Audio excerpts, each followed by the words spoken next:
Selamat siang, selamat siang lagi.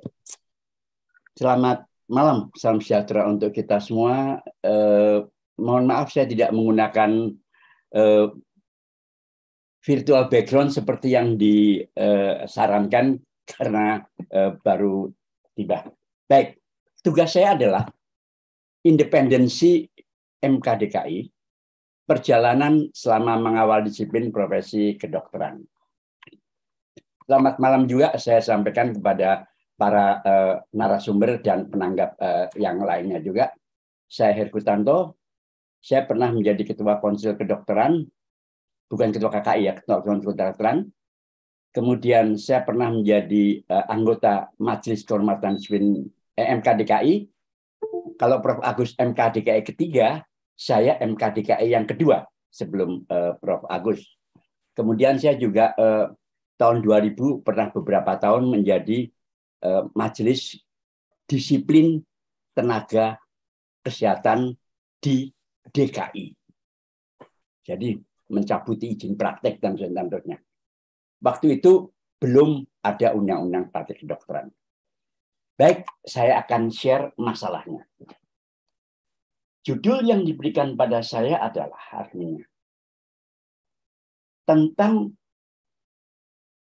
MKDKI itu mau ada MKDKI provinsi, dan satu lagi adalah MKDKI dikaitkan dengan independensinya. Sehingga masalahnya adalah sejauh mana independensi profesi kedokteran, karena MKDKI itu ngurusin profesi kedokteran. Mari kita pahami. Kita lihat lagi, buat apa sih ada MKDKI? Kita harus berkenalan dengan masalah mekanisme proteksi terhadap masyarakat dari praktisi kedokteran yang tidak profesional. Lalu, kalau dikaitkan dengan masalah independen, bagaimana sih kita memaknai suatu independensi majelis disiplin profesi kedokteran? Apakah selama ini timbul isu tidak independen? Dan seterusnya. Jadi tujuan diskusi kita adalah mendiskusikan pertama, pemahaman independensi dan akuntabilitas profesi kedokteran. Sejawat, tolong digarisbawahi. Mau independen, silahkan. Tapi akuntabilitasnya dijaga. Independen, bebas semau-maunya, tanpa pertanggungjawaban, tanpa akuntabilitas adalah suatu kezaliman. Kita tidak mau dikatakan kelompok yang zalim. Adanya independensi itu terkait dengan masalah akuntabilitas. Berikutnya, pemahaman independensi dalam proteksi masyarakat dari dokter yang tidak profesional. Sejauh manakah MKDKI bisa diintervensi? Lalu bagaimana pula juga dengan MKDK provinsi? Sejawat, ketika periode saya bertugas sebagai MKDKI 2, itu ada MKDKI provinsi, yaitu MKDKI provinsi Jawa Tengah. Jadi di provinsinya Pak Ketua MKEK yang sekarang ini.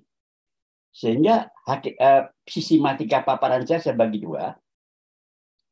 Pertama, kita sepakati dulu hakikat profesionalisme dan disiplin. Baru kita masuk independensi MKDKI. Mari kita yang pertama lebih dahulu. Profesionalisme dan disiplin. Saudara, apa itu profesionalisme? Bedakan profesionalisme dan okupasi.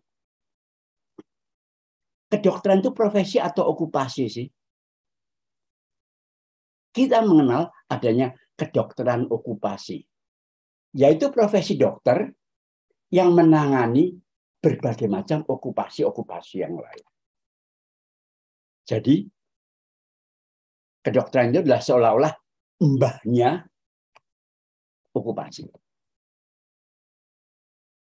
Pertanyaan berikutnya, Apakah perhimpunan dokter spesialis itu satu organisasi profesi? Kemudian bagaimana peran dan karakteristiknya?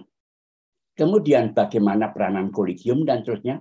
Itu bisa akan terkait dengan masalah MKDKI ini nanti. Suatu profesi lahir apabila suatu kelompok okupasi mentransformasikan dirinya, tidak hanya membentuk kualifikasi yang formal melalui pendidikan dan ujian, dengan suatu badan regulasi tertentu yang memastikan bahwa okupasi itu tadi berkualitas formal. Jadi menyaring siapa yang profesi dan tidak. Dan yang kedua adalah kewenangan untuk memberikan izin dan mendisiplinkan anggotanya. Sekali lagi, kita melihat bahwa yang namanya profesi itu adalah, saya langsung lompat di sini, itu adalah dari kontrak sosial di mana masyarakat itu sebel sekali sekitar 250 tahun yang lalu dengan para dokter, karena dokter yang baik dan tidak baik tercampur menjadi satu. Pada waktu itu tidak ada lembaga apapun. Semua itu ngaku dokter. Masyarakat menderita, mengatakan, oke, kita buat kesepakatan, kita buat kontrak. Apa itu? Kita buat regulasi. Siapa yang buat? Otoritas negara atau kerajaan. Apa bunyinya?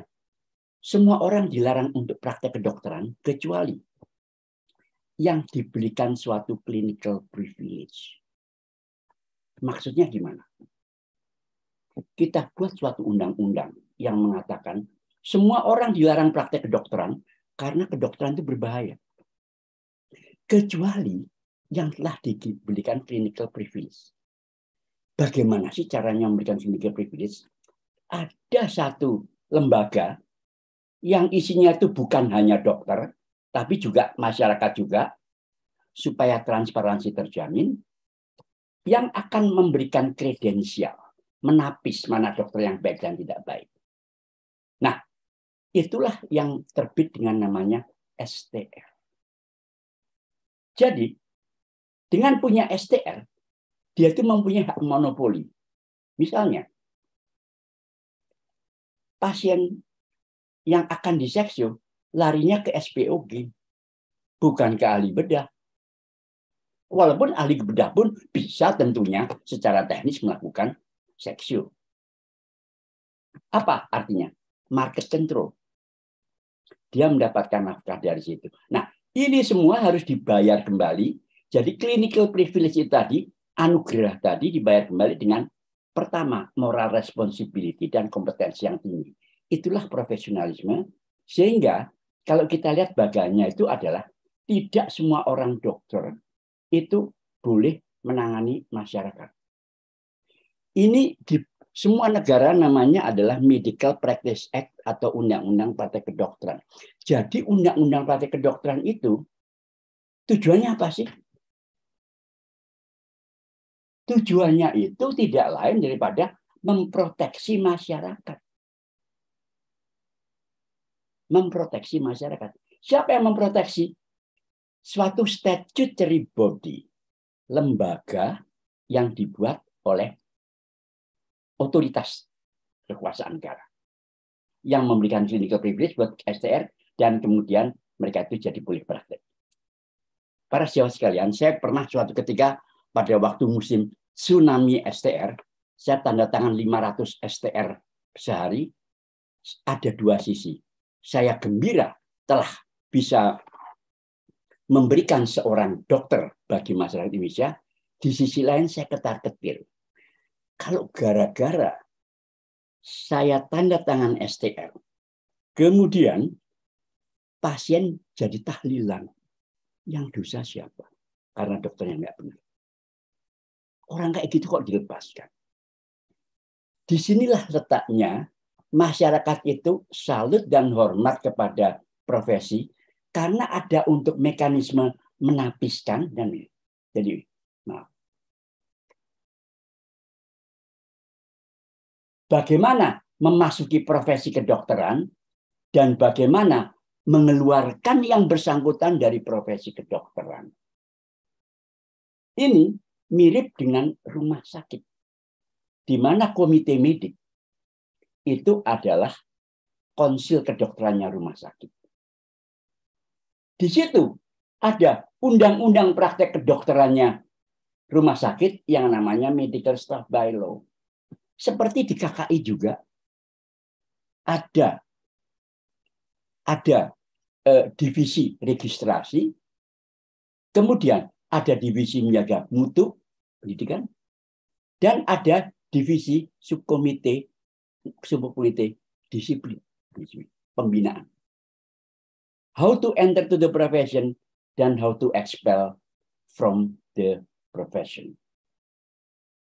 Jadi sekali lagi saudara-saudara, kalau saya kembali, maka profesionalisme itu adalah proses bayar utang karena telah diberikan clinical privilege. Ingat, clinical privilege itu bukan hak, tapi anugerah.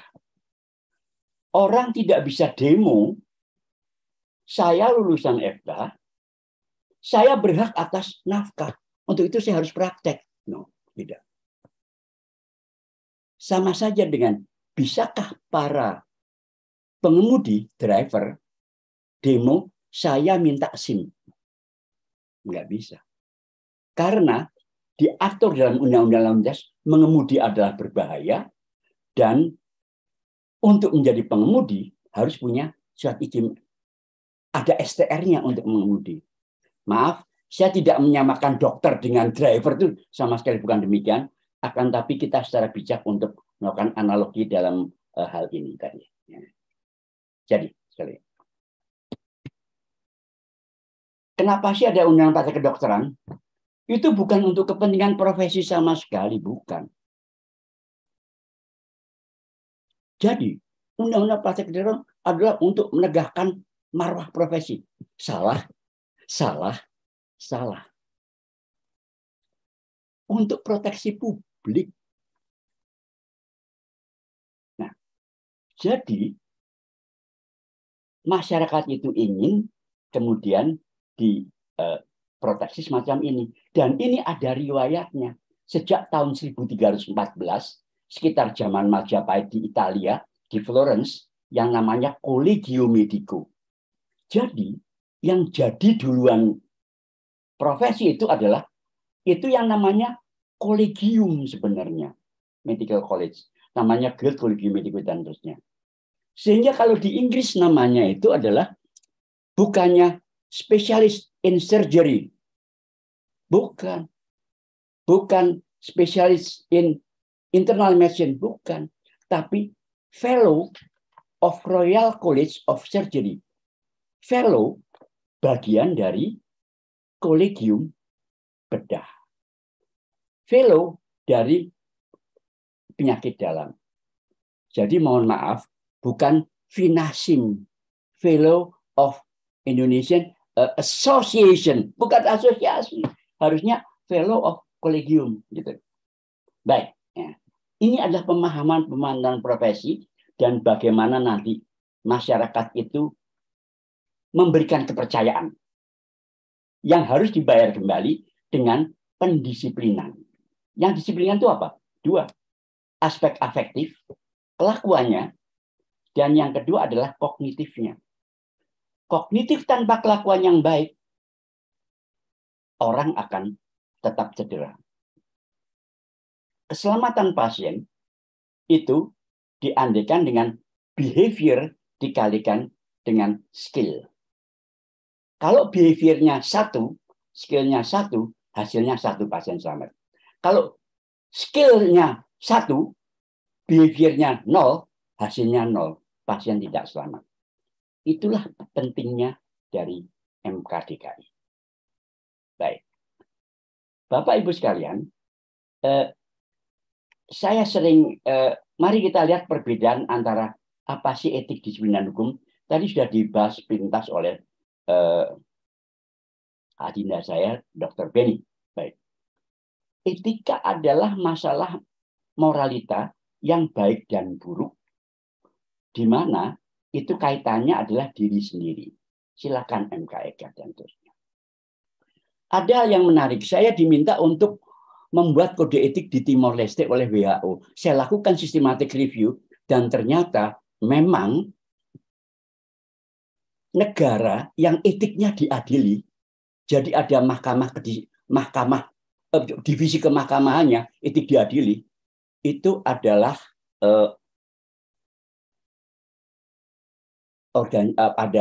adanya cuma di negaranya Dr. Nasar saja, sahabat saya yang tadi. Di negara lain itu nggak ada. Yang etik itu diadili itu nggak ada. Gitu. Sehingga Dr. Benny tadi mengeluhkan MKEK diadili, ini diadili, dan sebagainya. Berikutnya. Jadi kalau misalnya orang dengan kelainan trisomi, misalnya orang hamil 20 minggu dengan kelainan trisomi yang berat, yang kalau misalnya melahirkan itu akan jadi cacat seminggu kemudian meninggal, ini diterminasi atau dipertahankan kehamilan. Ini bukan benar atau salah, tapi masalah halal atau haramnya. Nah, baik. Nah, kemudian bagaimana membedakan norma disiplin dan norma hukum? Sekali lagi saya menggunakan contoh yang berkali-kali saya gunakan demikian. Kalau kita mempunyai seorang anak berusia 10 tahun, laki-laki bandel, jam 10 malam, masih main perang-perangan di luar, lempar batu, kena geteng tetangga, pecah, dan kemudian tetangga komplain ke kita, minta ganti 750.000. Kok mahal amat? Ini masuk ke ranah hukum. Kalau nggak mau ganti 750.000, mari kita ke pengadilan. Apa kata hakim? Di situ negara bisa memaksakan apakah kita mesti mengganti atau tidak, baik pidana maupun perdata. Kemudian ketika anak itu pulang ke rumah, apakah kita mengatakan, nak, lain kali setelah melempar dengan tepat, seperti yang Bapak ajarkan, cepat lari, jangan sampai ketangkap. Apa begitu? Tentunya sampai di rumah, maka dia itu kita sidangkan. Kalau memang dia itu nakal, kita marahi. Kamu tuh membuat malu keluarga. Untuk itu apa tindakannya? Bukan dihukum. Akan tetapi bahasa Belandanya disetrap. Intinya hukuman juga. Akan tetapi intinya adalah membebaskan para tetangga dari si anak nakal. Kamu tidak boleh main keluar selama 2 hari. STR dicabut 2 bulan. Itu sama saja dengan pertama, si tetangga itu tadi akan jadi langsung teramankan dari si anak nakal, dan kemudian kita memberikan suatu penjeraan kepada anak kita yang tercinta. Jadi kalau seorang dokter dipanggil ke MKDKI, itu adalah dipanggil oleh orang tuanya. Kemudian, mari kita coba benturkan antara hukum dan disiplin. Apakah bisa kemudian jam 10 malam ada patroli dari Polda, kemudian menangkap si anak kita tadi. Saya tangkap anak ini. Kenapa? Dia melanggar disiplin keluarga. Coba lihat disiplin keluarga Anda. Memang betul. Keluarga kita mendisiplinkan bahwasanya jam 9 malam, anak-anak cuci kaki tidur, dia masih berkeliaran. Saya tangkap secara hukum. Nggak nyambung. Sehingga ada kata-kata pembuktian bahwa membuktikan bahwa dia itu lempar mangga, nakal atau tidak nakal, itu adalah pembuktian yang sifatnya keluarga, disiplin, bukan pembuktian hukum. Sehingga waktu itu saya memang inisiasi bahwa melanggar disiplin tidak serta-merta melanggar hukum. Contoh, misalnya, dokter mau operasi tidak cuci tangan. Habis operasi, pasien sehat walafiat. Mau dituntut apa? Harus dilihat damage-nya apa kerugiannya. Oh, Anda kan nggak cuci tangan. Terus Anda ruginya apa dari hukum? Jadi teknik pembuktiannya itu ada yang namanya damage yang dikaitkan dengan masalah breach of duty. Ada kausalitas.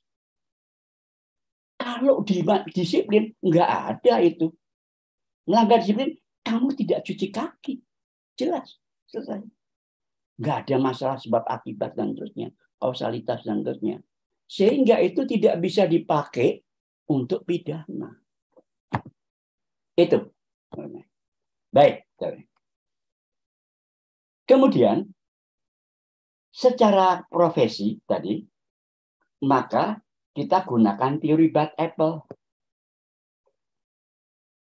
Sejawat dokter wanita kita, kalau akan membawa apel bagi keluarga tercinta di rumah, itu akan pergi ke toko buah, kemudian apakah apelnya langsung dimasukkan bleng-bleng ke keranjang? Tidak. Di kredensial dipilih dulu. Yang baik atau tidak. Satu. Kedua, setelah masuk ke dalam rumah, kemana? Kita taruh di kulkas supaya tetap segar. Harus ada continuing professional development. Supaya ilmunya itu tetap segar. Kalau akan disajikan, ternyata apel itu bermasalah. Apel itu busuk. Apakah kita berikan? Ya enggak.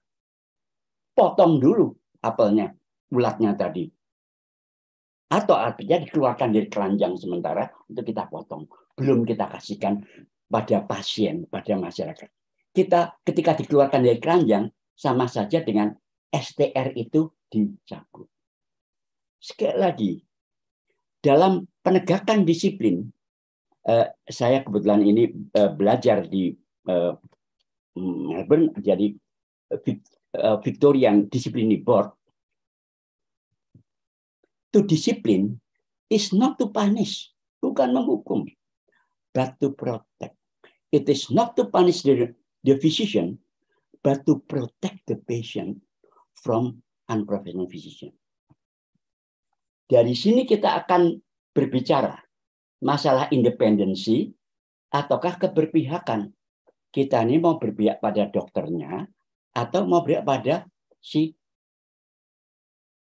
pasien.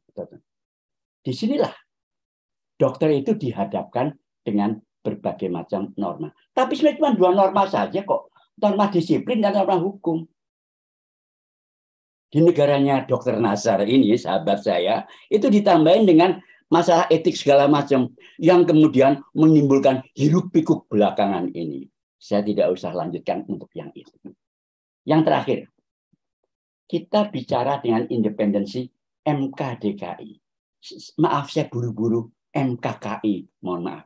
Ini tolong dibaca dengan MKDKI. Baik. Mari kita lihat. Kok bolak-balik kita ngomong independen dan seterusnya ya. Memangnya hebat kali kalau orang independen. Kenapa tidak kita bandingkan dengan netralitas dan imparsialitas, khususnya kalau kita bertindak, kita mempunyai power untuk memutuskan dalam tanda kutip nasib orang. Independen itu bebas pengaruh pihak luar yang lebih berkuasa, baik secara formal maupun non-formal. Lalu kalau misalnya di dalam forum diskusi ini, MKDK itu mestinya independen. Siapa yang dimaksud dengan pihak yang akan merampas independensi kita? Pemerintah atau profesi? Perhimpunan, kolegium, dan seterusnya. Tadi Prof. Aku juga mengatakan, siapa yang bisa menentukan ini salah atau tidak salah dalam suatu tindakan yang subspesialistik? Kolegium dengan ahlinya. Berikutnya, ini adalah masalah independen. Nanti kita akan dalami. Yang berikutnya adalah masalah netralitas dan imparsialitas. Kalau netralitas itu terminologi yang lebih umum. Kalau imparsialitas itu adalah tidak berpihak. Kenapa? MKDKI menangani dua pihak yang berhadapan. Yaitu pasien, dan anggota profesi. Siapa pertanyaannya yang akan diproses ke MK DKI? Profesi atau pasien? Ingat, purpose dari Undang-Undang Praktek Kedokteran di seluruh dunia adalah to protect the people. Ini juga nanti kalau kita akan mengutak-utik Undang-Undang Praktek Kedokteran, kita arahkan kemana?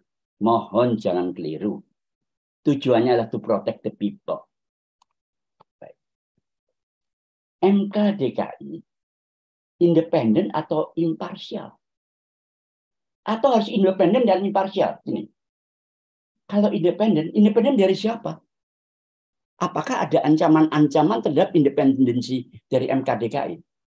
Yang saya alami selama ini, kita mutuskan aja tuh. Tidak ada intervensi dari manapun. Dari menteri kesehatan, atau dari ombudsman, tidak.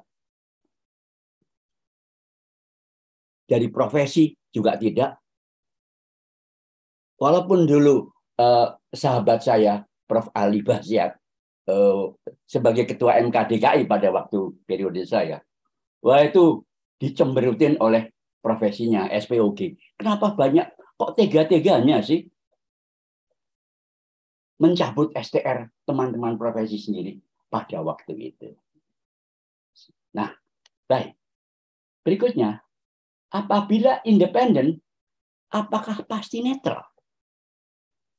Apa dia?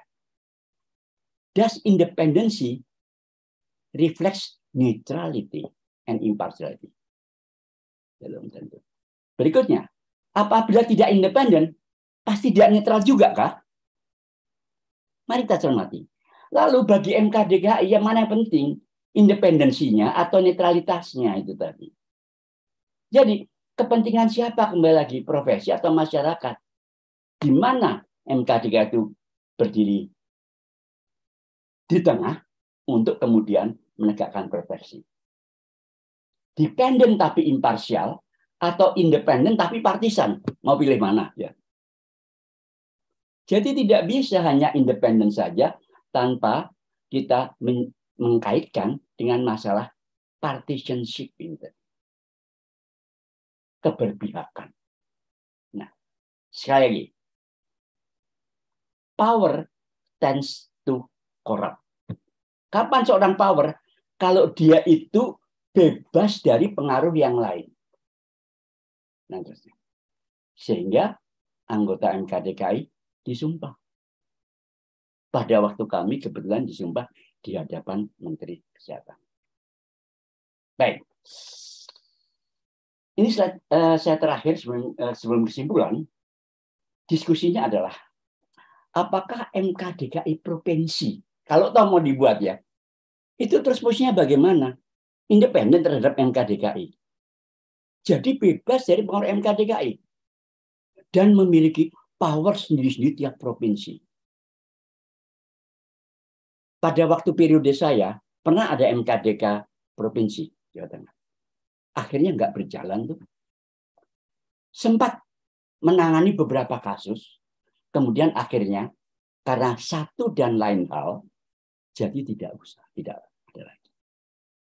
Nanti kita bisa diskusikan mengapa. Kemudian, kalau misalnya ada MKDK, setiap provinsi ada MKDK provinsi, MKDK, dan semua terbagi habis, lalu apa peranan MKDKI pusat? Sebagai bandingkah? Di mana? Kalau disiplin itu apa dikah? Lazim banding.